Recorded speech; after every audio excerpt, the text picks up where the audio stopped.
छत्रपति वीर शिवाजी महाराज जब बहुत थक गए युद्ध करते करते। दोस्तों, आपको पता होगा कि धीरेन्द्र शास्त्री ने किस तरीके से छत्रपति शिवाजी महाराज को लेकर एक टिप्पणी की है, जिसके बाद पूरा मराठा समाज काफी ज्यादा नाराज है और धीरेन्द्र शास्त्री को माफी मांगने के लिए कहा गया। उन्होंने छत्रपति शिवाजी महाराज को लेकर ये कह दिया था कि वो अपने युद्ध में थक गए थे और वो एक थके हुए योद्धा थे। उसके बाद उन्होंने स्वामी रामदास जो थे उनको अपना जाके मुकुट थमा दिया था, लेकिन जो उनके स्वामी रामदास उन्होंने मुकुट वापस किया और कहा कि एक योद्धा थक नहीं सकता और तुम्हें अपना मुकुट वापस लेना चाहिए। इतनी बड़ी बात यहाँ पर कही गई थी धीरेन्द्र शास्त्री की तरफ से, जिसके बाद अब पूरा मराठा समाज काफी ज्यादा नाराज है।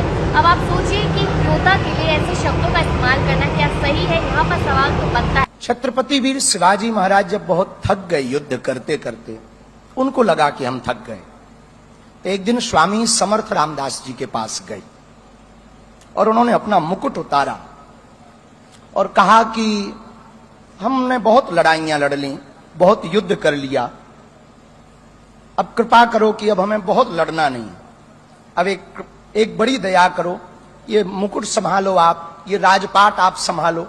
सुना कि धीरेन्द्र शास्त्री क्या कुछ कहते हुए नजर आए, लेकिन समझने वाली बात यह है कि योद्धा को लेकर ऐसे शब्दों का इस्तेमाल करना काफी ही ज्यादा निंदनीय है। और इसके साथ साथ अगर मैं आज की बात करूं तो हमारे योद्धा हमारे बीच में नहीं है, लेकिन जैसे आर्मी फोर्स है या पुलिस फोर्स है, अगर उनको लेकर ये कह दिया जाए कि वो लोग थक गए हैं, वो लोग दुश्मनों से नहीं लड़ सकते, तो कितनी बड़ी बेइज्जती की बात होगी।